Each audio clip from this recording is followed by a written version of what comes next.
Hello बच्चों, कैसे हो आप सब। Welcome back to our channel. My name is Priya और आज हम करेंगे intext questions of our chapter coordination compounds. यानी जितने भी आपके चैप्टर के बीच में क्वेश्चंस गिवन है उन्हें आज के लेक्चर में हम कवर करेंगे। अगर किसी को कोई भी डाउट है किसी टॉपिक में कोऑर्डिनेशन कंपाउंड्स को लेकर तो डिस्क्रिप्शन बॉक्स में आपको प्लेलिस्ट का लिंक मिल जाएगा, आप वहां से उस पर्टिकुलर टॉपिक को समझ सकते हो। और अगर किसी को कोई पर्टिकुलर क्वेश्चन देखना है तो उसके लिए भी आपको डिस्क्रिप्शन बॉक्स में डिफरेंट टाइम स्टैम्प्स गिवन है, उस पर्टिकुलर टाइम स्टैम्प से आप पर्टिकुलर क्वेश्चन को स्टडी कर सकते हो। So let's begin with question number 1। First question में क्या पूछा हुआ है, write the formulas for the following coordination compounds. यहाँ पर आपको कोऑर्डिनेशन कंपाउंड्स के फॉर्मूलाज बताने हैं। आपको यहाँ पर डिफरेंट कोऑर्डिनेशन कंपाउंड्स गिवन है, जिन कंपाउंड्स के नेम से आपको उनके फॉर्मूलाज को डिराइव करना है। सो हमारे पास डिफरेंट सेट ऑफ रूल्स थे। कुछ रूल्स हमारे पास थे उसके नेम से फॉर्मूला को डिराइव करने के लिए, और कुछ रूल्स थे हमारे पास फॉर्मूला से उसके नेम को फॉर्म करने के लिए। सो हम उन रूल्स को यहाँ पर यूज करेंगे और वन बाय वन एक एक कंपाउंड को फॉर्मुलेट करते जाएंगे। जब हम फॉर्मूला को डिराइव करने के लिए रूल्स देखते हैं तो उसमें सबसे पहले आपके पास है कि आपको अपने नॉमेनक्लेचर में से सेंट्रल एटम को आइडेंटिफाई करना है और सबसे पहले उसे रिप्रेजेंट करना है, और उसके बाद अपने लिगेंड्स को अल्फाबेटिकल ऑर्डर में अरेंज करना है। तो सबसे पहले यही करते हैं। फर्स्ट कंपाउंड में आपको गिवन है tetra amine die aqua cobalt 3 chloride. अब यहाँ पर अगर आप देखोगे जो ये क्लोराइड है ये आयनिक स्फीयर में प्रेजेंट है, यानी बाहर प्रेजेंट है ये कोऑर्डिनेशन एंटिटी से, और ये जो आपके पास पूरा का पूरा कंपाउंड है ये आपके कोऑर्डिनेशन एंटिटी के अंदर है। तो यहाँ पर आपके पास जो मेटल है वो है कोबाल्ट। सो सबसे पहले हम यहाँ पर कोबाल्ट को मेंशन करेंगे। कोबाल्ट को लिखने के बाद अब आपको यहाँ पर इसके लीगेंड्स को रिप्रेजेंट करना है। हमारे पास दो टाइप के लीगेंड्स हैं, amine and aqua which is water. हमारे पास अमीन टोटल 4 लिगेंड्स हैं और एक्वा यानी वाटर हमारे पास 2 है। तो हम अल्फाबेटिकली उन्हें यहाँ पर अरेंज करेंगे। एक्वा और अमीन में अगर हम देखेंगे तो पहले हमारे पास अमीन आएगा और फिर एक्वा आएगा, क्योंकि हम नेम के अकॉर्डिंग उन्हें अल्फाबेटिकली अरेंज करते हैं। तो सबसे पहले आपके पास यहाँ पर अमीन विच इज अमोनिया जो आपके पास टोटल 4 है, और फिर एक्वा विच इज वाटर जो आपके पास टोटल 2 है। और इसे इस तरीके से रिप्रेजेंट करने के बाद आपको कोऑर्डिनेशन एंटिटी को एक स्क्वायर ब्रैकेट के अंदर एनक्लोज करना है। और साथ में आपको ये भी ध्यान रखना है, अगर आपने अंदर लीगेंड्स की रिप्रेजेंटेशन में पॉलीएटॉमिक लीगेंड्स का यूज करा है जैसे अमोनिया और वाटर, तो उन्हें आपको सेपरेटली ब्रैकेट के अंदर एनक्लोज करना है ताकि आप उन्हें आइडेंटिफाई कर सको कि ये हमारा एक सिंगल लीगेंड है। क्योंकि अगर आप यहाँ पर उन्हें ब्रैकेट्स में एनक्लोज नहीं करोगे तो हो सकता है कुछ लोग इसको हाइड्रोजन को अलग, वाटर को, ऑक्सीजन को अलग इस तरीके से इसके लीगेंड्स को समझें। सो उनको एक क्लोज रिप्रेजेंटेशन देने के लिए हम उसे एक ब्रैकेट में एनक्लोज करते हैं। उसके बाद यहाँ पर आपके पास बाहर क्लोराइड आयन की प्रेजेंस है यानी Cl प्रेजेंट है। अब अगर आपको यहाँ पर इसके नंबर को आइडेंटिफाई करना है कितने Cl प्रेजेंट है तो हम उसके लिए ऑक्सीडेशन स्टेट को देखते हैं। ऑक्सीडेशन स्टेट में हमारे पास यहाँ कोबाल्ट +3 ऑक्सीडेशन स्टेट में है, और हमें पता है अमोनिया और वाटर दोनों ही हमारे क्या होते हैं, न्यूट्रल लीगेंड्स। तो ओवरऑल इस कोऑर्डिनेशन एंटिटी के ऊपर +3 चार्ज है, जिसे बैलेंस करने के लिए हमें -3 चार्ज चाहिए होगा, क्योंकि जब भी हम चार्जेस को बैलेंस करते हैं तो ऑपोजिट चार्जेस से करते हैं। तो अगर +3 है तो बाहर -3 होना चाहिए, और हमें पता है कि अगर बाहर क्लोराइड है तो उस पर -1 होता है। सो -3 करने के लिए हम बाहर 3 क्लोराइड आयंस को कंसिडर करेंगे। तो विच मीन्स आपके पास यहाँ पर फॉर्मूला क्या हो जाएगा, CONH3 H2O होल ट्वाइस। ये हमारा कोऑर्डिनेशन एंटिटी हो गया, और फर्दर आयनिक स्फीयर में 3 chloride ions which is Cl3 present है। So this is your formula for the first complex. इसी तरीके से हम बाकी कॉम्प्लेक्सेस के भी फॉर्मूला को डिराइव करेंगे। Now let's move on towards our second complex. Second complex में क्या पूछा हुआ है, ये आपके पास आपके फर्स्ट कॉम्प्लेक्स का सोल्यूशन है। Now let's move on towards second complex. Second complex में आपको गिवन है पोटेशियम टेट्रासाइनोनिकलेट। अब जब भी हम किसी नॉमेनक्लेचर को स्टडी करते हैं तो उसमें सबसे पहले हमें पता है रूल्स के अकॉर्डिंग केटाइनिक कॉम्प्लेक्स को, केटाइनिक पार्ट ऑफ द कॉम्प्लेक्स को पहले नेम करा जाता है। तो यहाँ पर आपके पास पोटेशियम बाहर की तरफ जो आयनिक स्फीयर में आयन प्रेजेंट है उसकी रिप्रेजेंटेशन है, और ये आपके पास अंदर कोऑर्डिनेशन एंटिटी है जिसमें निकलेट यानी कि निकल आपके पास सेंट्रल मेटल है। तो सबसे पहले हम क्या करेंगे, निकल की रिप्रेजेंटेशन करेंगे, और निकल के बाहर हमारे पास क्या है कोऑर्डिनेशन एंटिटी में पोटेशियम, तो उसको हमने रिप्रेजेंट कर दिया।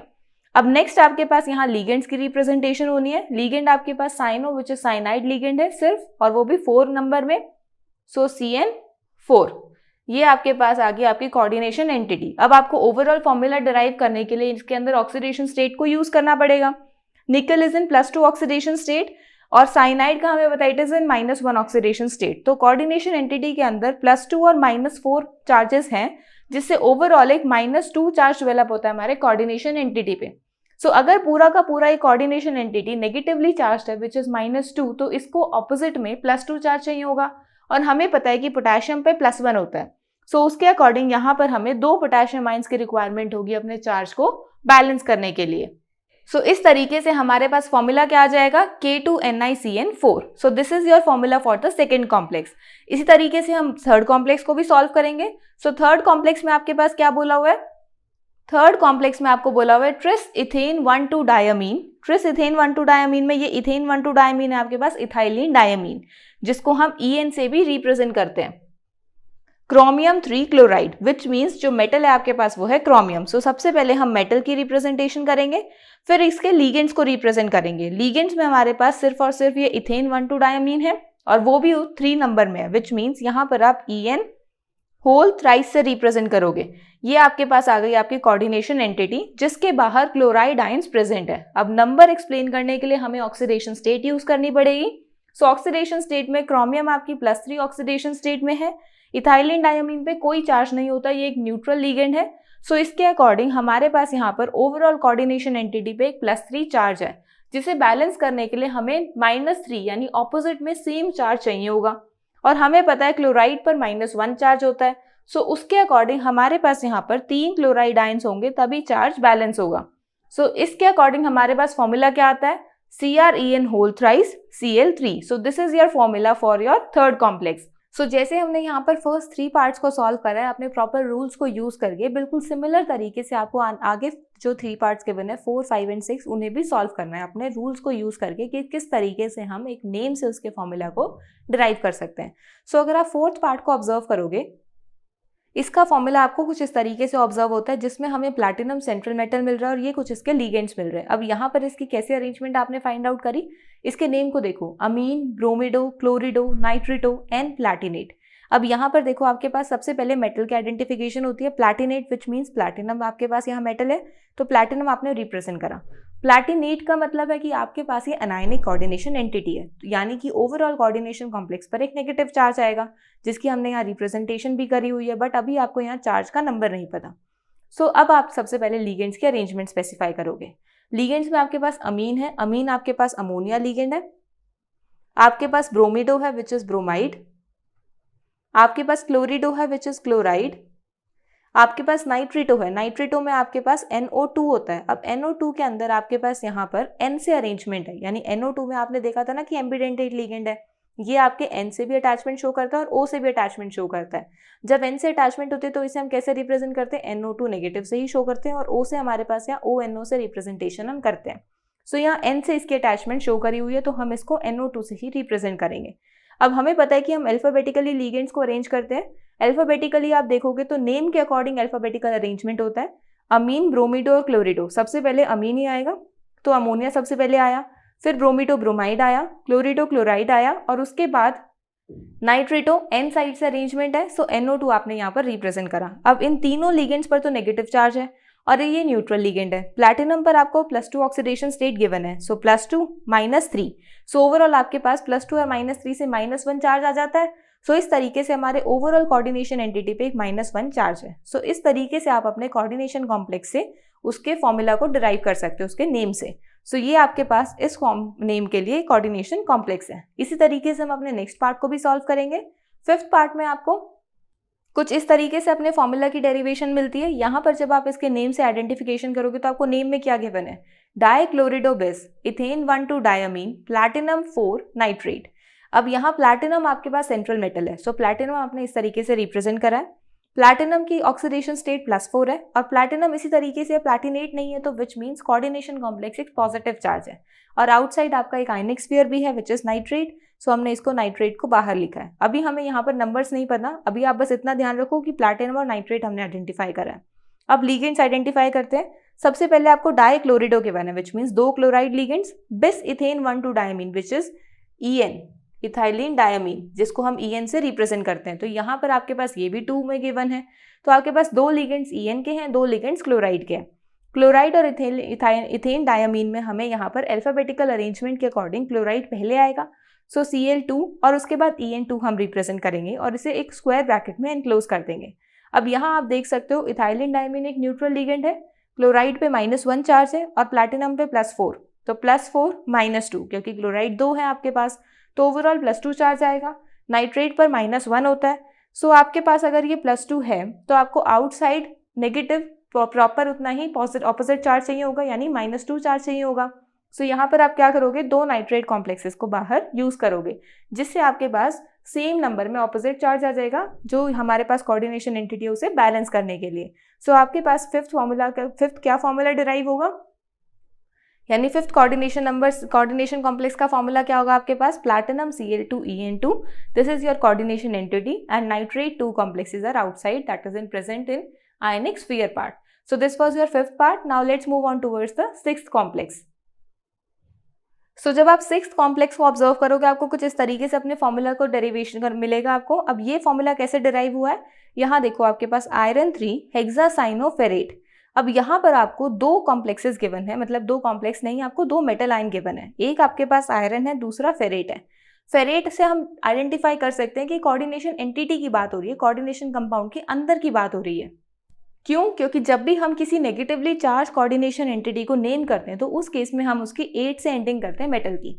सो यहाँ पर हमारे पास फेरेट यानी आयरन अंदर कोऑर्डिनेशन एंटिटी के है, तो यहाँ इसको हम यहाँ कोऑर्डिनेशन एंटिटी में Fe सेंट्रल मेटल को यूज करेंगे। फिर हम इसके लीगेंड को आइडेंटिफाई करेंगे, which is cyano. Total 6 ligands है, हेक्सा से रिप्रेजेंटेशन है, तो CN6। अब इस आयरन की ऑक्सीडेशन स्टेट है +2 ऑक्सीडेशन स्टेट, साइनाइड पर -1, सो +2 -6 साइनाइड के लिए -6 हो जाएगा।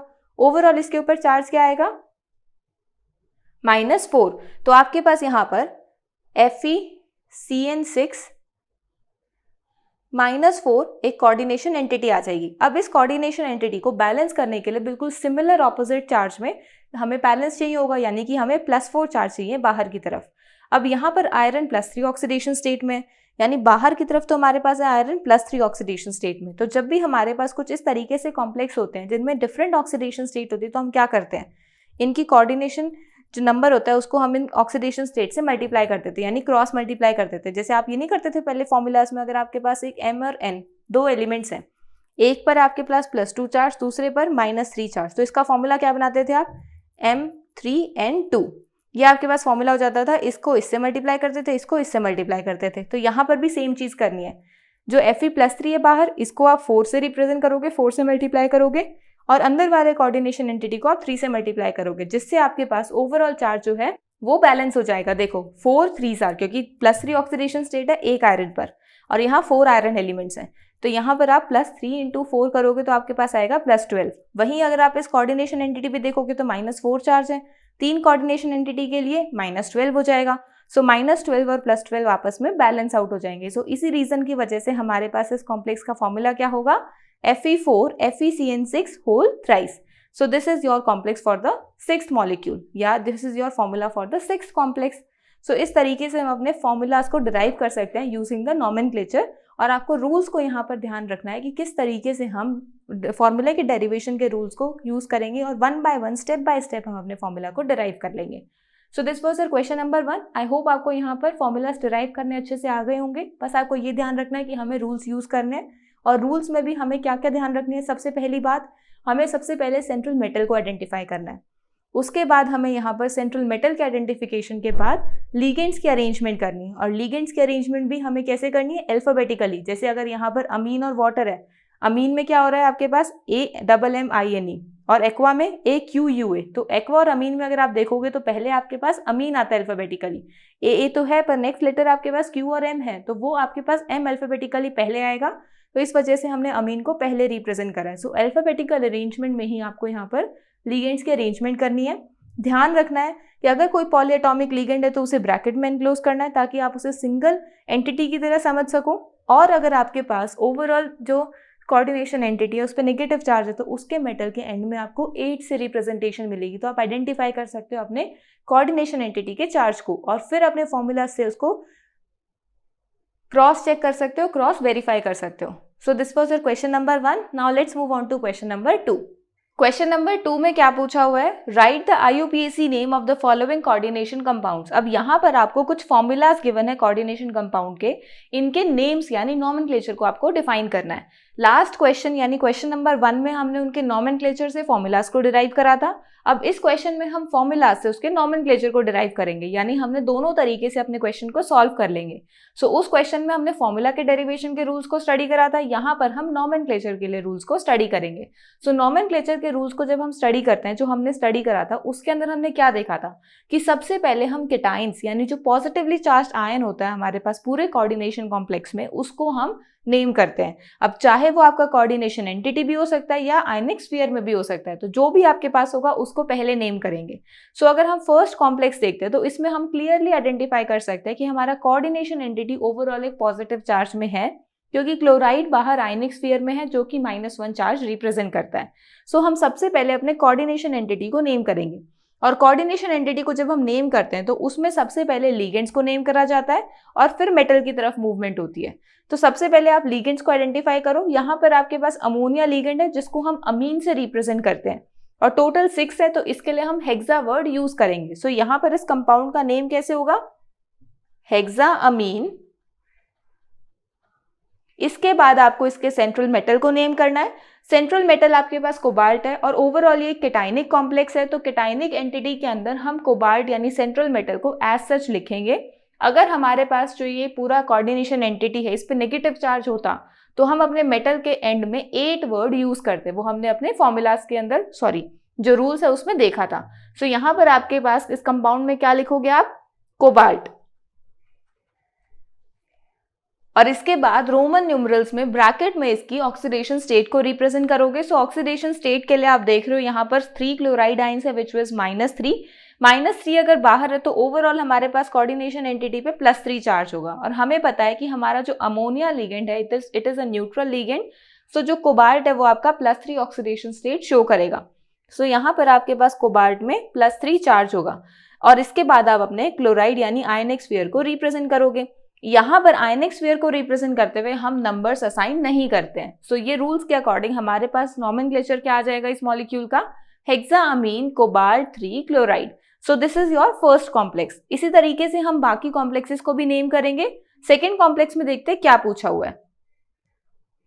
सो सेकेंड कॉम्प्लेक्स में आपके पास यहाँ पर अगेन अगर आप देखोगे तो आपका जो कोऑर्डिनेशन एंटिटी है वो एक केटाइनिक मॉलिक्यूल है, केटाइनिक स्पीशीज है, क्योंकि बाहर आपके पास क्लोराइड आयन है। सो यहाँ पर आप सबसे पहले अपने कोऑर्डिनेशन एंटिटी को नेम करोगे, जिसके अंदर आपको पहले अपने लिगेंड्स को नेम करना है। लिगेंड्स में आपके पास अमीन और क्लोराइड 2 टाइप के लिगेंड है। अल्फाबेटिकली अमीन पहले आता है तो हम पहले अमीन को रिप्रेजेंट करेंगे। सो यहाँ पर आपके पास क्या होगा, यहाँ जब आप नेम करोगे इट इज पेंटा अमीन, क्योंकि 5 अमीन है। सो पेंटा अमीन क्लोराइड, और क्लोराइड आपके पास यहाँ पर है तो इसको आप क्लोरिडो से रिप्रेजेंट करोगे, क्योंकि जब हमारे पास कोऑर्डिनेशन एंटिटी के अंदर कोई नेगेटिवली चार्ज एनायनिक लिगेंड होता है उसे हम O से एंड करते हैं। सो ये हमारे पास क्लोरिडो हो जाएगा, और फिर मेटल को नेम करेंगे विच इज कोबाल्ट, और फिर इसकी ऑक्सीडेशन स्टेट को रिप्रेजेंट करना है। अब बाहर Cl2 है विच मीन्स ओवरऑल चार्ज इस पे +2 है, +2 उस पे चार्ज है, ये -1, दिस इज 0। सो ये आपके पास कितना रिप्रेजेंट करेगा, +3, क्योंकि +3 -1 ओवरऑल +2 चार्ज शो करता है। सो यहाँ पर कोबाल्ट की ऑक्सीडेशन स्टेट है 3, और बाहर आपके पास है क्लोराइड। सो इस तरीके से आपके पास इस कॉम्प्लेक्स का नेम क्या आ जाएगा, पेंटा अमीन क्लोरिडो कोबाल्ट 3 क्लोराइड। सिमिलरली हम थर्ड कॉम्प्लेक्स को नेम करेंगे। अब थर्ड कॉम्प्लेक्स को आप देखोगे तो आपको क्या पता लगेगा कि आपके पास जो आयनिक स्फीयर है वो पॉजिटिव आयन है, और जो कोऑर्डिनेशन एंटिटी है वो एक नेगेटिव आयन है, क्योंकि बाहर आपको पोटेशियम गिवन है जिसपे +1 चार्ज होता है। 3 पोटेशियम मीन्स ओवरऑल इसके ऊपर -3 चार्ज है आपके कोऑर्डिनेशन एंटिटी पे। सो पहले हम पोटेशियम को नेम करेंगे, बिल्कुल एज सच पोटेशियम, और उसके बाद हम अपने कोऑर्डिनेशन एंटिटी को नेम करेंगे, जिसमें सबसे पहले हम इसके लिगेंड्स को नेम करेंगे। लिगेंड आपके पास है साइनाइड, जिसको आप रिप्रेजेंट करोगे साइन नो से, क्योंकि आपके पास ये नेगेटिवली चार्ज एनायनिक लिगेंड है। टोटल 6 इन नंबर है, सो हेक्सा साइनो। फिर आप इसके अंदर मेटल को नेम करोगे, और मेटल आपके पास यहाँ पर आयरन है, वो भी एक एनायनिक कोऑर्डिनेशन एंटिटी में। सो हम यहाँ पर 8 से एंड करते हैं, और हमारे पास कुछ मेटल्स थे जिनको हम थोड़ा सा एक्सेप्शनली नेम करते हैं, जिसमें हमारे पास iron was one of them example, जिसके अंदर आयरन को हम फेरेट से रिप्रेजेंट करते हैं। तो यहाँ पर आप कैसे रिप्रेजेंट करोगे इसे, फेरेट। और फिर इसकी ऑक्सीडेशन स्टेट रिप्रेजेंट करनी है, -3 अगर ओवरऑल चार्ज है तो साइनाइड -1 कैरी करता है, तो इट इज ओवरऑल -6 और +3 होगा तभी आपके पास -3 ओवरऑल जनरेट होगा। सो विच मीन्स कि आपके पास यहाँ आयरन +3 ऑक्सीडेशन स्टेट में प्रेजेंट है। सो इस तरीके से हम अपने कंपाउंड्स को नेम कर सकते हैं। मैंने यहाँ पर आपको पॉजिटिव कोऑर्डिनेशन एंटिटी और नेगेटिव कोऑर्डिनेशन एंटिटी दोनों ही कंपाउंड्स के एग्जाम्पल्स को नेम करके दिखा दिया। अब जैसे मैंने यहाँ पर इनको नेम करा है, सिमिलर तरीके से आप बाकी सारे कंपाउंड्स को भी नेम करोगे। So these are the names for your next 3 complexes. आपको अपने रूल्स को यूज करना है और अल्फाबेटिकली लिगेंड्स को अरेंज करते हुए अपने कंपाउंड्स को नेम करना है। बस आपको ये ध्यान रखना है कि सबसे पहले कैटायनिक स्पीशीज को नेम करा जाता है और फिर एनायनिक स्पीशीज को नेम करा जाता है। और कैटायनिक और एनायनिक स्पीशीज के अंदर भी आपको ये ध्यान रखना है कि एनायनिक स्पीशीज में जब कोऑर्डिनेशन एंटिटी नेगेटिवली चार्ज होता है तो उस केस में आपको जो मेटल आप रिप्रेजेंट करते हो उसमें लास्ट में 8 वर्ड यूज करते हो। जैसे यहाँ पर आयरन आपके पास था और इसको हम फेरस बोलते हैं तो इसको आप फेरेट बोलोगे। सिमिलरली अगर आपके पास प्लैटिनम है तो इसको आप बोलोगे पैलेडेट। सो इस तरीके से आप नेगेटिवली चार्ज कोऑर्डिनेशन एंटिटी के मेटल को 8 से एंड करोगे और एनायनिक लिगेंड्स को O से एंड करोगे, जैसे क्लोरिडो, साइनो। इस तरीके से आप अपने कंपाउंड्स को नेम करोगे। सो this was your question number 2। I hope आपको यहाँ पर कंपाउंड्स को नेम करना भी रूल्स के अकॉर्डिंग अच्छे से समझ में आ गया होगा। Now let's move on towards question number 3। Question number 3 में क्या पूछा हुआ है, indicate the type of isomerism exhibited by the following complexes and draw the structures for these isomers. यहाँ पर आपको कुछ कंपाउंड्स गिवन है और इन कंपाउंड्स में आपको ये आइडेंटिफाई करना है कि किस टाइप का आइसोमर पॉसिबल है। हमने डिफरेंट आइसोमर स्टडी करे थे जिसमें हमने देखा था कि ज्योमेट्रिकल आइसोमर्स थे, ऑप्टिकल आइसोमर्स थे, हमारे पास लिंकेज, आयनाइजेशन, हाइड्रेट आइसोमर्स, अलग अलग टाइप के आइसोमर्स थे। उन सब आइसोमर्स में से हमें यहाँ पर पर्टिकुलर कौन से आइसोमेरिज्म ये कंपाउंड्स एग्जिबिट कर रहे हैं उन्हें आइडेंटिफाई करना है। सो 1 बाय 1 कॉम्प्लेक्सेस को स्टडी करते हैं। सबसे पहले आपको यहाँ पर ये कॉम्प्लेक्स गिवन है जिसके अंदर आपको बाहर पोटेशियम गिवन है, अंदर क्रोमियम के साथ 2 वाटर लिगेंड्स और 2 ऑक्सलेट लिगेंड्स गिवन है। अब यहाँ पर आप इस तरीके से किसको कौन सा आइसोमेरिज्म इसको शो कर सकते हो, कौन से आइसोमेरिज्म की रिप्रेजेंटेशन हो सकती है। सो अगर आप देखोगे यहाँ पर आपके पास 2A और 2A लिगेंड्स है जिसमें ये वाला आपका एक डाइडेंटेट लिगेंड है। तो इसका मतलब है कि क्रोमियम का जो कोऑर्डिनेशन नंबर है वो 6 आ रहा है। 2 2s are 4 क्योंकि ऑक्सलेट आपके पास 2 तरफ से डेंटिसिटी शो करता है, 2 डोनेटिंग साइड्स हैं इस पे, और मोनोडेंटेट आपके पास वाटर है। सो टोटल आपके पास 6 coordination number which means octahedral species आ रही है। ऑक्टाहेड्रल स्पीशीज का क्या मतलब है कि यहाँ पर आपके पास इस तरीके से रिप्रेजेंटेशन है अपने मॉलिक्यूल की, और जब भी ऐसी कोई रिप्रेजेंटेशन होती है तो हमारे पास सीधा माइंड में या तो ज्योमेट्रिकल आइसोमेरिज्म स्ट्राइक करता है या फिर हमारा ऑप्टिकल आइसोमेरिज्म स्ट्राइक करता है। सो हम दोनों ही देखते हैं कि क्या इसमें पॉसिबल है। सो वो पॉसिबिलिटी आप इसके स्ट्रक्चर को ड्रॉ करके देख सकते हो। सो जब आप यहाँ पर इसके स्ट्रक्चर को ड्रॉ करते हो तो आप जैसे ही स्ट्रक्चर ड्रॉ करोगे आपको समझ में आएगा कि यहाँ पर आप सिस और ट्रांस स्ट्रक्चर्स ड्रॉ कर सकते हो। मैंने यहाँ पर एक बार तो प्रॉपर ऑक्सलेट को ड्रॉ करा है, दूसरी बार जब मैंने इसको रिप्रेजेंट करा है तो मैंने ऑक्सीजन के जो लिगेंड्स हैं उनको तो ऐसे ही रिप्रेजेंट करा है और बाकी जो ये पीछे की चेन है उसको इस तरीके से कर्व्ड आपके पास लाइन से रिप्रेजेंटेशन करिए। सो यहाँ पर आपके पास ये जो आपका कॉम्प्लेक्स है ये सिस ट्रांसफॉर्म में एग्जिस्टेंस शो कर सकता है। सो ये ज्योमेट्रिकल आइसोमेरिज्म शो करेगा। और जब हमने ऑप्टिकल आइसोमेरिज्म स्टडी करा था तो उसमें हमने देखा था कि जब भी आपके पास कोई ऐसा कॉम्प्लेक्स आता है जिसमें चिलेटिंग लिगेंड प्रेजेंट हो, चिलेटिंग लिगेंड विच मीन्स जो जिसके पास डाइडेंटेट साइड्स हो और वो रिंग फॉर्म कर रहा हो, सो ऐसे कॉम्प्लेक्सेस के केस में हमारे जो सिस मॉलिक्यूल्स होते हैं वो हमें ऑप्टिकल आइसोमेरिज्म शो करते हैं क्योंकि वो कायरल मॉलिक्यूल्स होते हैं। They are non super imposable mirror images बनाते हैं और उनके अंदर से कोई भी सिमेट्री पास नहीं होती। ये सब हम ऑलरेडी अपने लेक्चर में कवर कर चुके हैं। अगर किसी को दोबारा देखना है तो आपको आई बटन पे उसका लिंक मिल जाएगा, आप वहां से उस पर्टिकुलर वीडियो को देख सकते हो। सो यहाँ पर आपके पास ये जो सिस मॉलिक्यूल है ये आपका ऑप्टिकल आइसोमेरिज्म शो करेगा और ये आपस में ज्योमेट्रिकल आइसोमेरिज्म शो कर रहे हैं। सो फर्स्ट कॉम्प्लेक्स में ज्योमेट्रिकल और ऑप्टिकल 2 टाइप के आइसोमर्स पॉसिबल हैं और ये आपके पास इसका स्ट्रक्चर आ जाएगा। बिल्कुल इसी तरीके से आपको बाकी कॉम्प्लेक्सेस को भी देखना होगा। अब यहाँ पर आप इन कॉम्प्लेक्सेस के स्ट्रक्चर को ड्रॉ करके ही समझ सकते हो कि किस तरीके से कौन सी पॉसिबिलिटी पॉसिबल है यहाँ पर। दूसरा जो ये आपके पास ज्योमेट्रिकल और ऑप्टिकल है ना, इनको तो स्ट्रक्चर से फाइंड आउट कर सकते हो। और जो बाकी हमारे पास आ जाते हैं ionisation, hydrate isomers, linkage isomers, उनके अंदर मैं आपको ऑलरेडी बता चुकी हूँ। आयनाइजेशन में हमने देखा था कि हमारे पास डिफरेंट आयंस आते हैं। लिंकेज में हमने देखा था हमारे पास कोई एम्बिडेंटेट लिगेंड प्रेजेंट होगा। हमारे पास हाइड्रेट आइसोमर्स के केस में वाटर मॉलिक्यूल्स प्रेजेंट होते हैं जो अंदर बाहर होते रहते हैं हमारे कोऑर्डिनेशन कंपाउंड में। कोऑर्डिनेशन आइसोमर में हमारे पूरे प्रॉपरली दो कोऑर्डिनेशन एंटिटीज होती हैं जिनके बीच में लिगेंड्स का एक्सचेंज होता है, तो वो सब हम ऑलरेडी देख चुके हैं। आपको बिल्कुल उसी तरीके से यहाँ पर आइडेंटिफिकेशन करनी है। सो सेकेंड कॉम्प्लेक्स को अगर आप देखोगे तो यहाँ पर आपके पास इथाइलिन डायमीन लिगेंड है, वो भी 3 सिमिलर लिगेंड्स। तो जब सारे लिगेंड्स एक जैसे हो तो ज्योमेट्रिकल आइसोमेरिज्म तो पॉसिबल ही नहीं है। सो हमारे पास यहाँ पर बाकी डिफरेंट आइसोमर्स पॉसिबल हो गए। अब कौन सी पॉसिबिलिटी आएगी यहाँ पर? अब हम अपने उन आइसोमर्स को देखें, लिंकेज, आयनाइजेशन, कोई भी पॉसिबिलिटी शो नहीं कर रहा, क्योंकि यहाँ पर आपके पास ना तो कोई एम्बिडेंटेट लिगेंड है, ना कोई वाटर मॉलिक्यूल है, ना दो अलग अलग कोऑर्डिनेशन एंटिटीज हैं, और ना ही आप इसमें लिगेंड्स को अंदर बाहर कर सकते हो, क्योंकि बाहर आपके पास एक क्लोराइड लिगेंड है और अंदर इथाइलिन डायमीन है, जिनके अंदर आप चार्जेस को भी सेपरेट नहीं कर सकते हो। ये आपके पास एक न्यूट्रल है, ये एक चार्ज कॉम्प्लेक्स है, ये डाइडेंटेट है, ये मोनोडेंटेट है, तो इसके अंदर आप इसको अंदर बाहर नहीं कर सकते हो।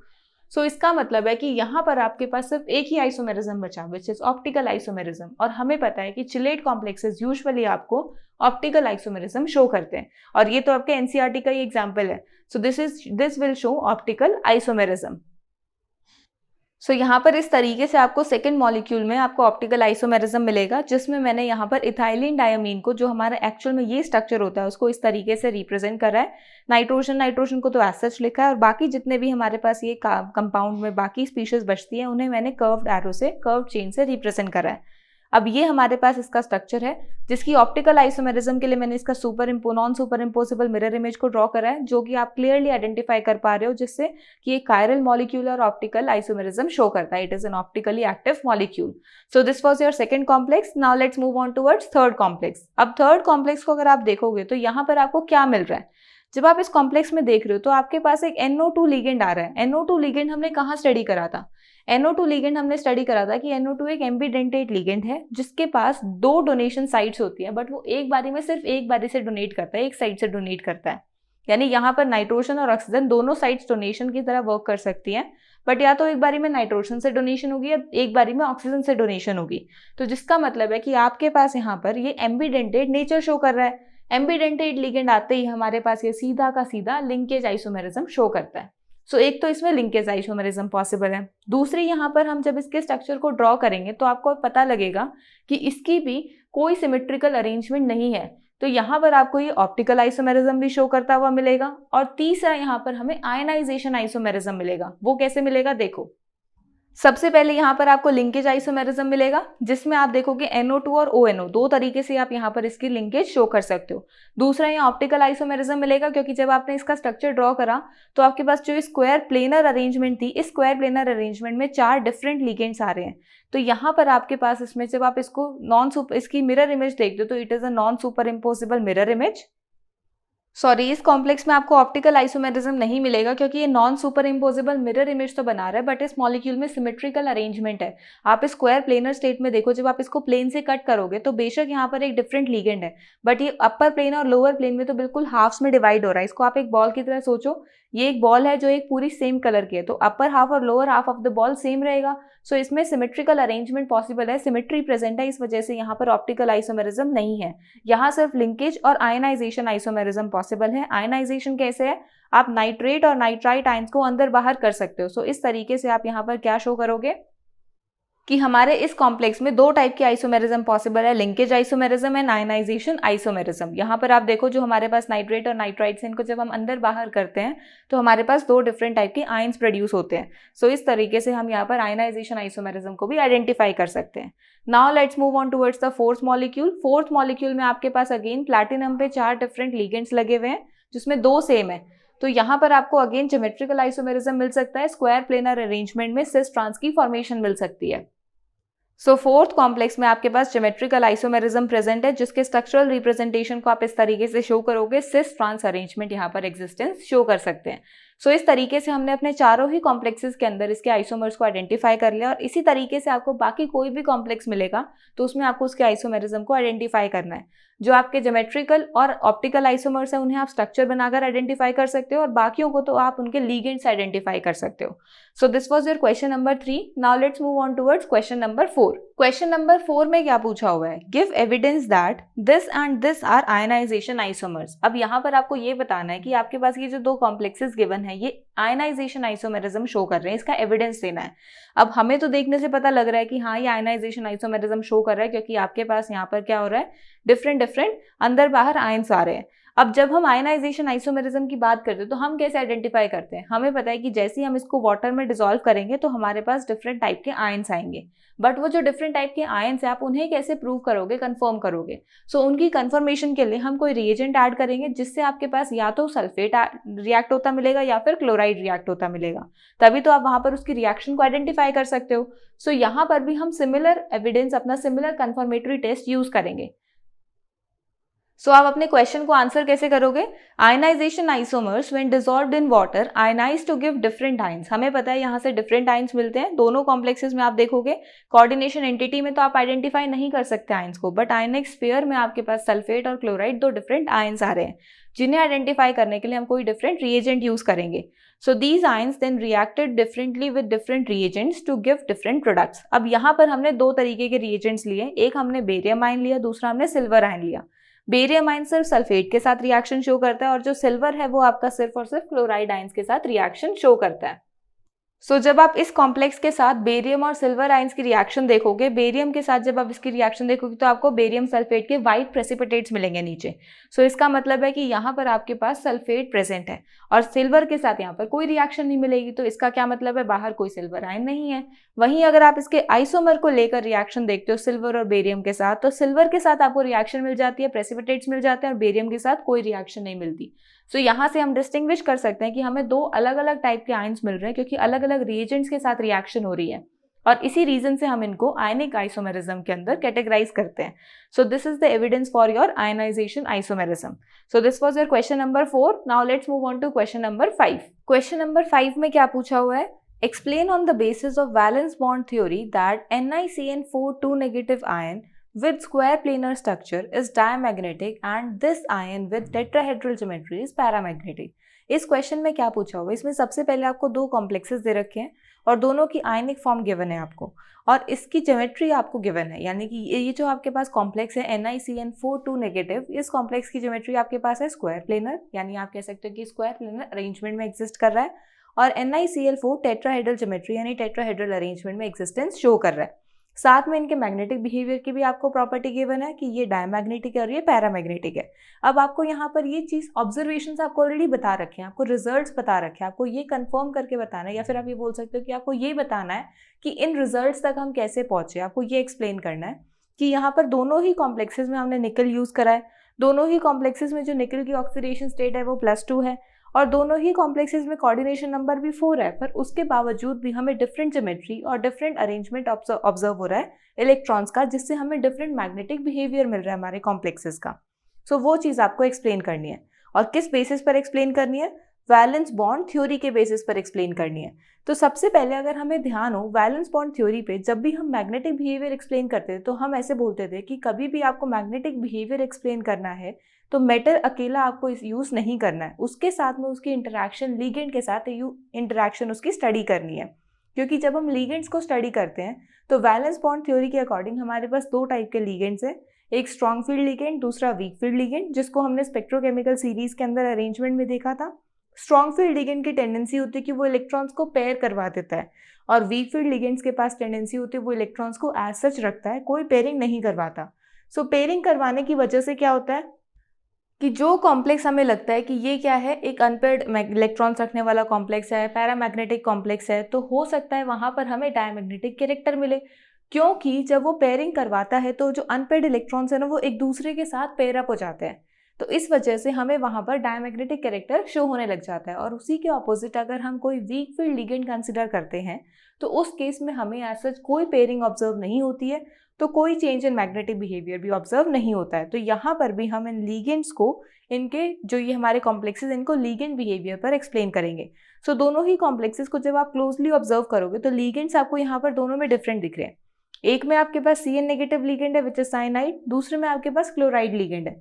साइनाइड लिगेंड हमें पता है according to our spectrochemical series एक स्ट्रॉन्ग फील्ड लिगेंड है, तो ये हमारे क्या करवाएगा, पेयरिंग करवाएगा, और पेयरिंग की वजह से हमारे पास यहाँ डायमैग्नेटिक कैरेक्टरिस्टिक आ रही है और ज्योमेट्री भी स्क्वायर प्लेनर आ रही है।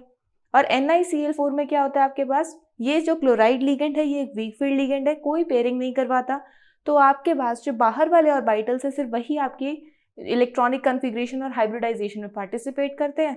तो यहाँ पर पैरामैग्नेटिक कैरेक्टर आता है, टेट्राहेड्रल ज्योमेट्री आती है। अब इसको हम वीबीटी से कैसे एक्सप्लेन करेंगे, देखो सबसे पहले आपको ये बताना है कि दोनों ही कॉम्प्लेक्सेस में निकल +2 ऑक्सीडेशन स्टेट में, जिसकी इलेक्ट्रॉनिक कन्फिग्रेशन आती है 4s0 3d8, जिसको हम इस तरीके से रिप्रेजेंट कर सकते हैं 3D ऑर्बिटल्स के अंदर।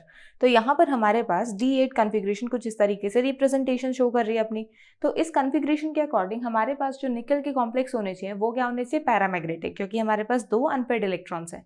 बट जैसे हम इस निकल की इंटरैक्शन ऑब्जर्व करते हैं लिगेंड्स के साथ, जिसमें हमारे पास 2 टाइप के लिगेंड्स हैं, एक साइनाइड दूसरा क्लोराइड। साइनाइड एक स्ट्रॉन्ग फील्ड लिगेंड है जो कि पेयरिंग करवा देगा, और क्लोराइड एक वीक फील्ड लिगेंड है तो कोई पेयरिंग नहीं करवाएगा। सो पेयरिंग के केस में क्या होगा, ये इलेक्ट्रॉन इधर शिफ्ट हो जाएगा। जैसे ही ये इलेक्ट्रॉन इधर शिफ्ट होगा हमारे पास यहाँ पर सारे के सारे इलेक्ट्रॉन्स पेयर हो जाएंगे, तो कोई भी अनपेयर्ड इलेक्ट्रॉन बचेगा ही नहीं। और इसी रीजन की वजह से हमारे पास ये जो निकल का साइनाइड के साथ कॉम्प्लेक्स है ये डायमैग्नेटिक कॉम्प्लेक्स है, और क्लोराइड के केस में कोई पेयरिंग नहीं होगी, हमारे पास ये जो कन्फिग्रेशन है ये एज सच रहेगी, और इसी रीजन की वजह से ये जो कॉम्प्लेक्स है ये पैरामैग्नेटिक है। तो ये तो हमारे मैग्नेटिक बिहेवियर की एक्सप्लेनेशन हो गई। अब ज्योमेट्री को हम कैसे एक्सप्लेन करेंगे। जब भी हमें ज्योमेट्री एक्सप्लेन करनी होती है तो सबसे पहले हम यहाँ पर वेकेंट साइड्स को ऑब्जर्व करते हैं। तो निकल 2 पॉजिटिव में हमें दिख रहा है कि 4s और 4p जो हमारे ऑर्बिटल्स हैं ये वेकेंट साइड्स के एक्जिस्टेंस शो कर रहे हैं फॉर इनकमिंग लिगेंड्स, क्योंकि लिगेंड अगर आ रहे हैं तो वो 2 इलेक्ट्रॉन्स लेकर आते हैं, कोऑर्डिनेट बॉन्ड की फॉर्मेशन करते हैं, तो हमें वेकेंट ऑर्बिटल्स की ज़रूरत होती है। जब हम यहाँ पर स्ट्रॉन्ग फील्ड लिगेंड को ऑब्जर्व करेंगे, यानी कि जब आप NiCN4 2 नेगेटिव को स्टडी करोगे तो पेयरिंग होने के बाद आपका जो एक ऑर्बिटल है डी सबशेल में ये वेकेंट हो जाएगा। आपको टोटल 4 वेकेंट ऑर्बिटल्स चाहिए, तो एक D ले लेते हो आप, एक S और 2 P ऑर्बिटल्स लेते हो, जिससे आपके पास DsP2 हाइब्रिडाइजेशन आती है। और DsP2 hybridization for coordination number 4 corresponds to square planar arrangement, और इसी रीजन की वजह से आपको यहाँ पर इसकी स्क्वायर प्लेनर ज्योमेट्री ऑब्जर्व होती है। और यहाँ पर अब कोई अनपेयर्ड इलेक्ट्रॉन नहीं है, सो it is diamagnetic in nature.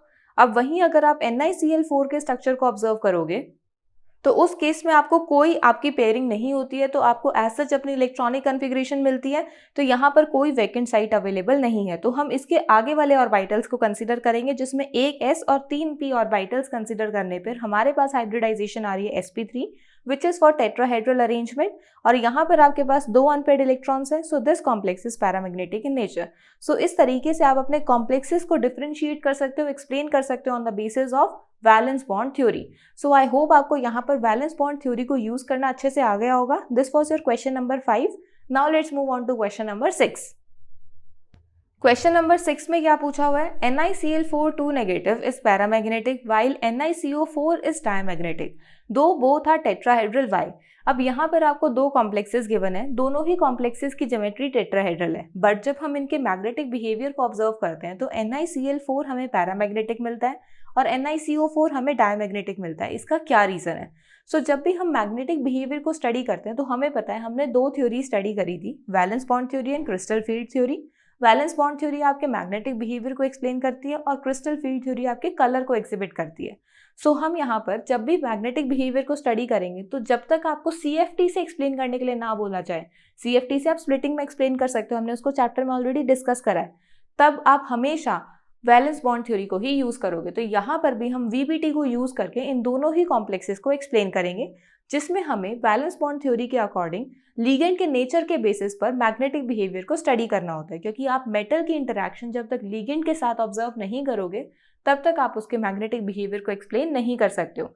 और हमें पता है यहाँ पर हमें 2 डिफरेंट टाइप के लिगेंड्स ऑब्जर्व हो रहे हैं, एक क्लोराइड दूसरा कार्बोनिल लिगेंड।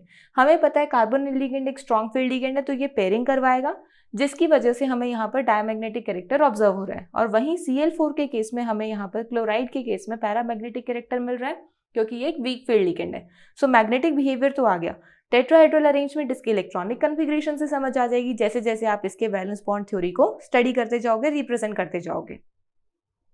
इस क्वेश्चन को आप एक्सप्लेन कैसे करोगे?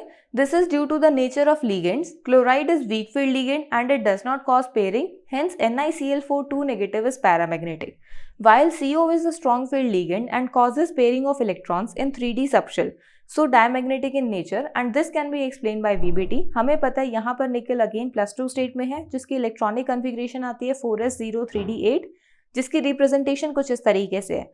अब यहाँ पर हमारे पास क्लोराइड एक वीक फील्ड लिगेंड है, तो ये इलेक्ट्रॉनिक कन्फिग्रेशन एज सच रहेगी, कोई पेयरिंग नहीं होगी। अब यहाँ जब कन्फिग्रेशन एज सच है तो अंदर तो कोई वैकेंट ऑर्बिटल नहीं है, हमें बाहर वाले ऑर्बिटल्स को देखना है। सो एक s और 3 p ऑर्बिटल्स जब कंबाइन करेंगे तो sp3 हाइब्रिडाइजेशन आएगी, क्योंकि हमें कोऑर्डिनेशन नंबर 4 चाहिए। सो हम 4 वैकेंट ऑर्बिटल्स को देखेंगे। sp3 hybridization is for tetrahedral arrangement, और यहाँ पर आपके पास अनपेयर्ड इलेक्ट्रॉन एक्जिस्टेंस शो कर रहे हैं, that is why it is paramagnetic in nature. वहीं अगर आप NiCO4 कंसिडर करते हो तो यहाँ निकल 0 ऑक्सीडेशन स्टेट में है, विच मीन्स इसकी इलेक्ट्रॉनिक कन्फिग्रेशन होगी 4s2 3d8, और इसकी रिप्रेजेंटेशन कुछ इस तरीके से होगी। अब इस रिप्रेजेंटेशन में हमारे पास जो निकल है वो कार्बोनिल के साथ अरेंजमेंट शो कर रहा है। कार्बोनिल एक स्ट्रॉन्ग फील्ड लिगेंड है, तो ये पेयरिंग करवाएगा। सो इस केस में क्या होगा, आपका जो ये डी इलेक्ट्रॉन है ये तो शिफ्ट हो गई, साथ में ये क्या करेगा, ये 4s के इलेक्ट्रॉन्स को भी इस डी सबशेल के अंदर शिफ्ट कर देगा, क्योंकि पेयरिंग करवा रहा है ये। सो पेयरिंग होने से आपके पास कुछ इस तरीके से आपकी अरेंजमेंट आ जाएगी। अब इस अरेंजमेंट में आपका जो 3d सबशेल है ये तो फुल्ली ऑक्यूपाइड है। सो हम बाहर वाले ऑर्बिटल्स को देखेंगे, जिसमें आपका अगेन sp3 हाइब्रिडाइजेशन आ रही है, तो इट इज टेट्राहेड्रल अरेंजमेंट। अब यहाँ भी टेट्राहेड्रल अरेंजमेंट है, यहाँ पर भी टेट्राहेड्रल अरेंजमेंट है, बट इस केस में आपको कोई भी अनपेयर्ड इलेक्ट्रॉन नहीं मिल रहा है due to strong field nature of carbonyl ligand. So इसी रीजन की वजह से हमें यहाँ पर इस कॉम्प्लेक्स में तो पैरामैग्नेटिक बिहेवियर मिलता है और इस कॉम्प्लेक्स में डायमैग्नेटिक बिहेवियर मिलता है। सो मैग्नेटिक बिहेवियर एक्सप्लेन करने के लिए हम वैलेंस बॉन्ड थ्योरी यूज करते हैं, और इसको अच्छे से हमने चैप्टर में समझा हुआ है, और किस तरीके से यूज करना है मैंने आपको यहाँ पर भी बता दिया है। सो आई होप आपको क्वेश्चन नंबर 6 भी समझ आ गया होगा। Now let's move on to question number 7। Question number 7 में क्या पूछा हुआ है, this complex is strongly paramagnetic whereas this complex is weakly paramagnetic, explain. अब यहाँ पर आपको दो कॉम्प्लेक्सेस गिवन है आयरन के, दोनों ही कॉम्प्लेक्सेस में आयरन +3 ऑक्सीडेशन स्टेट में है, बट इस कॉम्प्लेक्स में आपको स्ट्रॉन्ग पैरामैग्नेटिक बिहेवियर मिल रहा है और इस कॉम्प्लेक्स में आपको वीक पैरामैग्नेटिक बिहेवियर मिल रहा है। स्ट्रॉन्ग पैरामैग्नेटिक और वीक पैरामैग्नेटिक बिहेवियर का क्या मतलब है, स्ट्रॉन्ग पैरामैग्नेटिक बिहेवियर का मतलब है आपके पास ज्यादा नंबर ऑफ अनपेयर्ड इलेक्ट्रॉन्स है, और वीक पैरामैग्नेटिक बिहेवियर का मतलब है कि आपके पास कम नंबर ऑफ अनपेयर्ड इलेक्ट्रॉन्स है। अब यहाँ पर आपको दोबारा से अपने मैग्नेटिक बिहेवियर को ही एक्सप्लेन करना है कॉम्प्लेक्सेस के अंदर, तो हम अपनी वैलेंस बॉन्ड थ्योरी को यूज करेंगे, जिसके अंदर हम लिगेंड्स की इंटरैक्शन के अकॉर्डिंग स्टडी करते हैं अपने मैग्नेटिक बिहेवियर को। तो यहाँ पर भी हमें सिमिलरली बाकी पिछले 2 क्वेश्चंस की तरह इसको सॉल्व करना है। सो आप इस क्वेश्चन को सॉल्व कैसे करोगे, सबसे पहले आप लिगेंड के बिहेवियर के बारे में बताओगे। This is due to the nature of ligands, कि हमें डिफरेंट मैग्नेटिक बिहेवियर ऑब्जर्व हो रहा है। Water is weak field ligand, so does not cause pairing of electrons, so strongly paramagnetic, while cyanide is a strong field ligand which causes pairing of electrons, so weakly paramagnetic in nature, and this can be explained by valence bond theory। अब हम एक एक complex को लेकर valence bond theory से explain करेंगे। सबसे पहले हमारे पास आता है आयरन का वाटर के साथ कॉम्प्लेक्स। अब इस कॉम्प्लेक्स में हमारे पास आयरन +3 ऑक्सीडेशन स्टेट में है, जिसकी इलेक्ट्रॉनिक कन्फिग्रेशन आती है 4s0 3d5, जिसकी अरेंजमेंट कुछ इस तरीके से है। अब इस अरेंजमेंट में हमारे पास वाटर एक वीक फील्ड लिगेंड है, तो कोई भी पेयरिंग ऑफ इलेक्ट्रॉन्स नहीं होगी, तो यहाँ हमारे पास टोटल 5 अनपेयर्ड इलेक्ट्रॉन्स आ जाते हैं, which means it is a very high number, और इसी रीजन की वजह से इसे हम स्ट्रांगली पैरामैग्नेटिक बोलते हैं। सो आप यहाँ तक भी इस क्वेश्चन को एंड कर सकते हो कि बस नंबर ऑफ अनपेयर्ड इलेक्ट्रॉन्स दोनों ही कॉम्प्लेक्सेस में शो कर दो एक बार। लेकिन अगर आपको इससे थोड़ा और एक्सप्लेनेशन में एक एज चाहिए, तो उस केस में आप यहाँ पर क्या यूज करोगे, अपने मैग्नेटिक मोमेंट के फॉर्मूला को यूज करोगे, क्योंकि यहाँ देखो जैसे ही आप इसमें इन सारे ऑर्बिटल्स को ऑब्जर्व करोगे सब फुल्ली ऑक्यूपाइड है, फुल्ली ऑक्यूपाइड नहीं और यू कैन से ऑक्यूपाइड है, स्पेस नहीं है इसमें लिगेंड्स के इंटरैक्शन के लिए। सो बाहर वाले ऑर्बिटल्स जो है वो इंटरैक्शन में पार्टिसिपेट करते हैं। अब यहाँ पर आपके पास n की वैल्यू 5 है, that is number of unpaired electrons, जिसे अगर आप इस फॉर्मूला में यूज करते हो तो आपके पास म्यू की वैल्यू आती है 5.91, which is nearly equal to 6 Bohr magneton, जो काफी हाई वैल्यू है। 6 बोर मैग्नेटॉन काफी हाई पैरामैग्नेटिक बिहेवियर शो करता है, क्योंकि आपके पास मैक्सिमम अनपेयर्ड इलेक्ट्रॉन्स आ जाते हैं 5। वहीं अगर आप इसके साइनाइड के कॉम्प्लेक्स को कंसिडर करते हो तो उस केस में दोबारा आयरन +3 ऑक्सीडेशन स्टेट में ही है, यही अरेंजमेंट होगी आपके पास, बट साइनाइड एक स्ट्रॉन्ग फील्ड लिगेंड है, तो वो यहाँ पर पेयरिंग करवा के इसकी इलेक्ट्रॉनिक कन्फिग्रेशन कुछ इस तरीके से रिप्रेजेंट करने लगेगा। इसमें क्या होगा, आपका ये इलेक्ट्रॉन इधर शिफ्ट हो जाएगा, ये इलेक्ट्रॉन इधर शिफ्ट हो जाएगा, और आपकी पेयरिंग हो जाएगी इलेक्ट्रॉन्स के बीच में। अब इस केस में आपके पास नंबर ऑफ इलेक्ट्रॉन्स जो अनपेयर्ड है वो सिर्फ 1 है, तो यहाँ से आप कंपेयर करके वैसे ही बता दोगे 1 अनपेयर्ड इलेक्ट्रॉन्स 5 अनपेयर्ड इलेक्ट्रॉन्स, तो ये हाईली पैरामैग्नेटिक है, this is weakly paramagnetic in nature. साथ में अगर आप इसके मैग्नेटिक मूवमेंट को कैलकुलेट करोगे तो यहाँ पर फॉर्मूला को यूज करके वेयर n की वैल्यू आप 1 पुट करोगे तो म्यू की वैल्यू आएगी 1.73 बोर मैग्नेटॉन, जिसको जब आप कंपेयर करोगे तो काफी ज्यादा कंपेरेबल डिफरेंस आपको ऑब्जर्व हो रहा है। जिस रीजन से आप एक्सप्लेन कर सकते हो कि आपका जो आयरन का वाटर के साथ कॉम्प्लेक्स है it is strongly paramagnetic, whereas iron का जो साइनाइड के साथ कॉम्प्लेक्स है it is weakly paramagnetic in nature. यानी आप अपने वीबीटी को यूज करके मैग्नेटिक बिहेवियर को किसी भी कॉम्प्लेक्स में अच्छे से एक्सप्लेन कर सकते हो। So this was your question number 7। Now let's move on to question number 8। Question number 8 में क्या पूछा हुआ है? Explain CONH3 whole 6 is an inner orbital complex whereas NiNH3 whole 6 is an outer orbital complex। यहाँ पर आपको दो complexes given है और दोनों कॉम्प्लेक्सेस को एक्सप्लेन करना है। किस बेसिस पर एक्सप्लेन करना है कि एक कॉम्प्लेक्स आपके पास इनर ऑर्बिटल है विच मीन्स आपने इनर डी ऑर्बिटल्स को यूज करा है उसकी हाइब्रिडाइजेशन के अंदर, उसके कॉम्प्लेक्स की फॉर्मेशन के अंदर, और वहीं जो दूसरा मॉलिक्यूल है, दूसरा कॉम्प्लेक्स है, वो एक आउटर ऑर्बिटल कॉम्प्लेक्स है क्योंकि इसमें आपने आउटर डी ऑर्बिटल्स को यूज करा है इसकी कॉम्प्लेक्स फॉर्मेशन में। सो ये आपने इनर ऑर्बिटल्स और आउटर ऑर्बिटल्स को कैसे यूज करा है वही आपको एक्सप्लेन करना है। सो हमने इनर ऑर्बिटल कॉम्प्लेक्स और आउटर ऑर्बिटल कॉम्प्लेक्स कहाँ स्टडी करे थे? वैलेंस बॉन्ड थ्योरी में। तो इसका मतलब है कि यहाँ पर भी इन कॉम्प्लेक्सेस की एक्सप्लेनेशन हम वैलेंस बॉन्ड थ्योरी के बेसिस पर देंगे। सो हम step by step valence bond theory को यूज करते जाते हैं और हमें फाइनली हमारे रिजल्ट्स मिल जाएंगे। सो यहाँ पर इस क्वेश्चन को हम कैसे करेंगे? हम एक एक करके कॉम्प्लेक्स को सॉल्व करेंगे। सबसे पहले हम लेते हैं हमारे कोबाल्ट अमोनिया के कॉम्प्लेक्स को, जिसमें हम क्लियरली देख पा रहे हैं कि cobalt is in +3 state because ammonia एक न्यूट्रल लिगेंड है। तो ओवरऑल जो कोऑर्डिनेशन एंटिटी पर चार्ज है वो इस मेटल का चार्ज होगा। सो कोबाल्ट अगर +3 स्टेट में है तो इसकी इलेक्ट्रॉनिक कन्फिग्रेशन क्या होगी? 4s03d6। मैंने सिर्फ लास्ट के शेल्स की इलेक्ट्रॉनिक कन्फिग्रेशन यहाँ पर रिप्रेजेंट करी है, जिसकी रिप्रेजेंटेशन ऑर्बिटल्स में कुछ इस तरीके से होती है। अब हमें पता है कि जो ये अमोनिया लिगेंड है ये एक स्ट्रॉन्ग फील्ड लिगेंड है, तो इसका काम होता है इलेक्ट्रॉन्स की पेयरिंग करवाना। तो हमारे पास जो इलेक्ट्रॉनिक अरेंजमेंट थी वो कुछ इस तरीके से हो जाएगी। अब यहाँ हमें चाहिए वैकेंट ऑर्बिटल्स ताकि हम अपने अमोनिया या फिर इनकमिंग लिगेंड्स को स्पेस प्रोवाइड कर सकें। सो हमारे पास इनकमिंग लिगेंड्स हैं 6, विच मीन्स हमें 6 वैकेंट ऑर्बिटल्स की रिक्वायरमेंट है। सो यहाँ आप देख पा रहे हो D2sp3 कन्फिग्रेशन में आपको 6 वैकेंट ऑर्बिटल्स मिल जाएंगे, विच मीन्स इस कॉम्प्लेक्स की हाइब्रिडाइजेशन क्या होगी? D2sp3। और इस D2sp3 हाइब्रिडाइजेशन में आपने इनर डी ऑर्बिटल्स को यूज करा है। सो इसी वजह से ऐसे कॉम्प्लेक्स को हम बोलते हैं इनर ऑर्बिटल कॉम्प्लेक्स। अब यहाँ इनर डी ऑर्बिटल यूज हो रहे हैं, इस वजह से इनर ऑर्बिटल कॉम्प्लेक्स हो गए। तो इसका मतलब है कि जो नेक्स्ट कॉम्प्लेक्स है उसमें आउटर डी ऑर्बिटल्स यूज हो रहे होंगे, तो उसके अंदर भी यूज करके देखते हैं वैलेंस बॉन्ड थ्योरी को। सो जब आप इस कॉम्प्लेक्स अमोनिया और निकल के कॉम्प्लेक्स में वैलेंस बॉन्ड थ्योरी को यूज करते हो तो यहाँ निकल आपको +2 कन्फिग्रेशन में मिलता है, जिसकी इलेक्ट्रॉनिक कन्फिग्रेशन होती है 4s03d8, जिसकी इलेक्ट्रॉन्स की रिप्रेजेंटेशन कुछ इस तरीके से उसके ऑर्बिटल्स में होती है। अब यहाँ पर भी क्या है, आपके पास अमोनिया एक स्ट्रॉन्ग फील्ड लिगेंड है, तो ये भी पेयरिंग करवाएगा, तो यहाँ ये इलेक्ट्रॉन पेयर अप होकर इस तरीके से इलेक्ट्रॉन अरेंजमेंट आ जाएगी। अब यहाँ इलेक्ट्रॉनिक अरेंजमेंट आने के बाद आपके पास अब आपको वैकेंट ऑर्बिटल्स ढूंढने हैं, वैकेंट स्पेसेस ढूंढने हैं। इनकमिंग लिगेंड 6 है तो 6 वैकेंट ऑर्बिटल्स चाहिए। अब यहाँ अंदर एक ऑर्बिटल तो एम्प्टी है हमारा इनर डी का, बट क्या इसको यूज करके हमारी हाइब्रिडाइजेशन आ रही है? क्योंकि जब हम यहाँ इनर डी ऑर्बिटल को यूज कर रहे हैं तो हमारे पास 1 2 3 4 5 6 जो हमारे पास लिगेंड्स आ रहे हैं वो आउटर डी ऑर्बिटल को भी यूज करके आ रहे हैं, तो हमारी हाइब्रिडाइजेशन क्या हो जाएगी? DsP3d।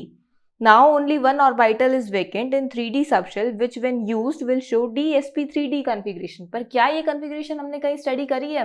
बिल्कुल नहीं, which is not possible। So इस वजह से हम अपने outer d orbitals को यूज करेंगे और हमारी हाइब्रिडाइजेशन हो जाएगी कॉम्प्लेक्स की sp3d2 which is an outer orbital complex, क्योंकि यहाँ हमने outer d orbitals को यूज करा है।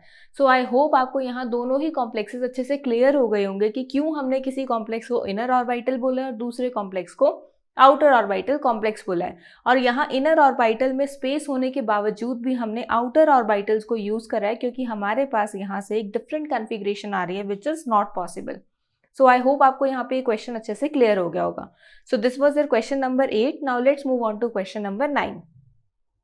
क्वेश्चन नंबर 8 में क्या पूछा हुआ है? Predict the number of unpaired electrons in square planar platinum cyanide ion. अब यहाँ पर आपको एक प्लैटिनम का कॉम्प्लेक्स गिवन है साइनाइड आयन के साथ।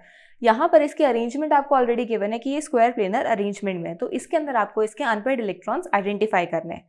सो जब हम इसकी अरेंजमेंट देख रहे हैं स्क्वायर प्लेनर और आप इस कॉम्प्लेक्स को ऑब्जर्व करो तो आपको क्या ऑब्जर्वेशन मिल रही है कि यहाँ पर हमारा कोऑर्डिनेशन नंबर जो है इस कॉम्प्लेक्स का वो 4 है, और 4 कोऑर्डिनेशन नंबर में हमने 2 हाइब्रिडाइजेशन स्टडी करी थी। एक हाइब्रिडाइजेशन हमने स्टडी करी थी sp3, दूसरी हमने स्टडी करी थी dsp2, जिसमें sp3 हाइब्रिडाइजेशन टेट्राहेड्रल अरेंजमेंट के लिए थी, dsp2 hybridisation square planar arrangement के लिए थी। अब यहाँ हमारे पास स्क्वायर प्लेनर है, विच मीन्स ये DsP2 हाइब्रिडाइजेशन को फॉलो कर रहा है। DsP2 हाइब्रिडाइजेशन यानी कि हमें यहाँ पर प्लैटिनम की कॉन्फ़िगरेशन से थोड़ा इसकी इलेक्ट्रॉनिक कॉन्फ़िगरेशन के अरेंजमेंट को देखना पड़ेगा। सो प्लैटिनम अगर आप यहाँ ऑब्जर्व करोगे तो प्लैटिनम हमारे पास यहाँ +2 ऑक्सीडेशन स्टेट में है, क्योंकि साइनाइड -1 ऑक्सीडेशन स्टेट में होता है, इसका चार्ज -1 होता है। सो अगर आप प्लैटिनम को X कंसिडर करोगे, 4 साइनाइड कॉम्प्लेक्सेस पर -1 चार्ज है, ओवरऑल आपके पास -2 चार्ज है, तो यहाँ से X की वैल्यू आएगी आपके पास +2, which means platinum is in +2 oxidation state. So जब आपके पास प्लैटिनम +2 ऑक्सीडेशन स्टेट में होगा, इसकी इलेक्ट्रॉनिक कॉन्फ़िगरेशन होगी 4s05d8। मैंने लास्ट शेल्स की इलेक्ट्रॉनिक कॉन्फ़िगरेशन लिखी है सिर्फ, जिसकी रिप्रेजेंटेशन कुछ इस तरीके से होगी। अब इस कॉन्फ़िगरेशन में आप देख पा रहे हो कि D में तो कोई वैकेंट स्पेस नहीं है और हमें इलेक्ट्रॉनिक कॉन्फ़िगरेशन चाहिए, हाइब्रिडाइजेशन चाहिए DsP2, ताकि हम स्क्वायर प्लेनर अरेंजमेंट बना सकें। सो उसके लिए हमें यहाँ पर एक D में वैकेंट ऑर्बिटल चाहिए, तो हमें क्या करना पड़ेगा, इसकी पेयरिंग करवानी पड़ेगी। और वैसे भी हमें पता है कि साइनाइड एक स्ट्रॉन्ग फील्ड लिगेंड है, तो ये इसमें पेयरिंग करवा देगा, जिस वजह से हमारे पास ये जो हाइब्रिडाइजेशन है, जो इलेक्ट्रॉनिक अरेंजमेंट है, इस अरेंजमेंट में इलेक्ट्रॉन इसके साथ पेयर कर जाएगा और D ऑर्बिटल में एक वैकेंट स्पेस क्रिएट हो जाएगी। सो यहाँ पर क्या होगा, it form square planar structure, so it is DsP2 hybridize, that is pairing of electron in 5d subshell occurs. हमें यहाँ इस हाइब्रिडाइजेशन से पता लग गया था पेयरिंग होगी, प्लस हमें ये भी पता है कि cyanide is a strong field ligand, so causes electrons to pair. तो पेयरिंग के बाद हमारी अरेंजमेंट कुछ इस तरीके से हो जाएगी। अब इस अरेंजमेंट में आप क्लियरली ऑब्जर्व कर पा रहे हो कि यहाँ से हमारे पास ये DsP2 हाइब्रिडाइजेशन तो आ गई, बट कोई भी अनपेयर्ड इलेक्ट्रॉन नहीं बचा है। सो इसमें अगर आपको नंबर ऑफ अनपेयर्ड इलेक्ट्रॉन्स बताने हैं तो आप बोलोगे there are no unpaired electrons in this platinum cyanide complex, क्योंकि इस कॉम्प्लेक्स में हमने इलेक्ट्रॉन्स की पेयरिंग ऑब्जर्व करी है due to cyanide strong field nature of ligand. So this was your question number 9। Now let's move on to question number 10। Question number 10 में क्या पूछा हुआ है, the hexa aqua manganese 2 ion contains 5 unpaired electrons while the hexacyano ion contains only 1 unpaired electron, explain using CFT। अब यहाँ पर आपको दो कॉम्प्लेक्सेस गिवन है, एक कॉम्प्लेक्स में आपको हेक्सा एक्वा मैंगनीज गिवन है और दूसरे कॉम्प्लेक्स में एक्वा की जगह हमने साइनो यूज करा है। तो दोनों ही कॉम्प्लेक्सेस के अंदर आपको अनपेयर्ड इलेक्ट्रॉन्स गिवन है। इस कॉम्प्लेक्स में आपके पास 5 अनपेयर्ड इलेक्ट्रॉन्स है और साइनो कॉम्प्लेक्स में आपके पास एक अनपेयर्ड इलेक्ट्रॉन है, और इस अनपेयर्ड इलेक्ट्रॉन की प्रेजेंस को आपको एक्सप्लेन करना है CFT को यूज करके, which is crystal field theory.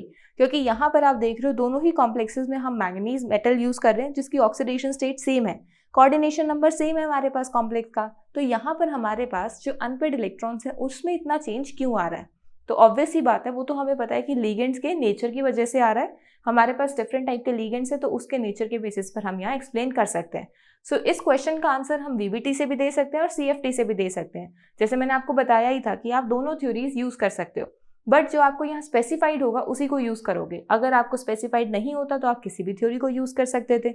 यहाँ हमें बोला हुआ है कि आपको CFT को यूज करके एक्सप्लेन करना है। सो आप कैसे एक्सप्लेन करोगे इसे, सबसे पहले आप दोनों कॉम्प्लेक्सेस के फॉर्मूला को डिराइव कर देना। हेक्सा एक्वा मैंगनीज 2 में हमें पता है manganese is the central metal, तो मैंगनीज आप सबसे पहले लिखोगे, फिर इसके लिगेंड्स को अरेंज करोगे। लिगेंड्स में aqua means water, hexa is 6 ligands, तो वाटर 6 लिगेंड्स की फॉर्म में प्रेजेंट है। ओवरऑल चार्ज +2 होगा क्योंकि वाटर एक न्यूट्रल लिगेंड है, मैंगनीज पे +2 चार्ज है, तो ओवरऑल कॉम्प्लेक्स पर +2। वहीं हेक्सासाइनो मैंगनीज पे मैंगनीज के साथ 6 साइनाइड लिगेंड्स लगे हुए हैं, साइनाइड पर -1 चार्ज होता है, मैंगनीज +2 स्टेट में है, तो ओवरऑल इस कॉम्प्लेक्स पे -4 चार्ज आ जाएगा। अब ये तो हो गए इसके फॉर्मूलाज के बाद अब हमें CFT से इसे एक्सप्लेन करना है। CFT में क्या स्पेसिफिक चीज थी, हमारे पास D ऑर्बिटल की स्प्लिटिंग होती, तो यहाँ पर आप इसी स्प्लिटिंग को यूज करोगे। In both complexes manganese ion is in +2 oxidation state with electronic configuration 4s03d5। यहाँ पर आपको मैंगनीज की इलेक्ट्रॉनिक कॉन्फ़िगरेशन क्या मिल रही है, 4s03d5 कॉन्फ़िगरेशन मिल रही है। In crystal field theory, D orbitals split into two sets of orbitals, which is T2G and EG orbitals। यहाँ हमने T2G और EG में इसको स्प्लिट कर दिया। ये ऑक्टाहेड्रल स्प्लिटिंग है क्योंकि हमारे पास यहाँ ऑक्टाहेड्रल अरेंजमेंट आ रही है, कोऑर्डिनेशन नंबर 6 है। तो जब हम इसको स्प्लिट करते हैं तो हमारे पास अब इलेक्ट्रॉन की जब हम फिलिंग करते हैं तो पहले इसमें फिलिंग करते हैं, फिर लिगेंड के बिहेवियर के अकॉर्डिंग हम इसमें या इसमें फिलिंग करते हैं, जिसमें हम कैसे डिसाइड करते हैं, अगर हमारे पास स्ट्रॉन्ग फील्ड लिगेंड होगा तो उस केस में हम T2G के अंदर ही फिलिंग स्टार्ट कर देते हैं, दैट इज 1 2 3 और 4th इलेक्ट्रॉन यहीं ऐड करते हैं। लेकिन अगर वीक फील्ड लिगेंड होगा तो उस केस में हमारा 4th इलेक्ट्रॉन EG ऑर्बिटल के अंदर शिफ्ट हो जाता है। सो यहाँ पर हमारे पास सबसे पहले कॉम्प्लेक्स में which is hexa aqua manganese water ligand है which is a weak field ligand, तो यहाँ पर कोई पेयरिंग नहीं होगी और आपका जो इलेक्ट्रॉन अरेंजमेंट है वो आपको T2G3 EG2 में ऑब्जर्व होगा, यानी 3 इलेक्ट्रॉन्स इधर 2 इलेक्ट्रॉन्स इधर, क्योंकि हमें पता है वीक फील्ड लिगेंड्स के केस में क्या होता है, फिलिंग कैसे होती है 1 2 3 4 5। तो इस तरीके से आपको T2G3Eg2 कॉन्फ़िगरेशन ऑब्जर्व होगी in manganese H2O6 +2 coordination complex.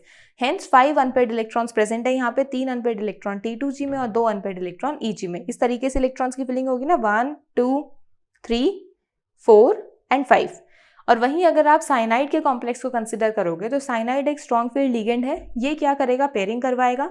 तो यहाँ इलेक्ट्रॉन अरेंजमेंट कैसे हो जाएगी, T2G5 एंड Eg0, क्योंकि ये जो 2 इलेक्ट्रॉन्स है ये भी नीचे की तरफ ही शिफ्ट हो जाएंगे और आपके इस तरीके से आपकी यहाँ पर इलेक्ट्रॉन अरेंजमेंट होगी, यहाँ पर कोई इलेक्ट्रॉन नहीं होगा।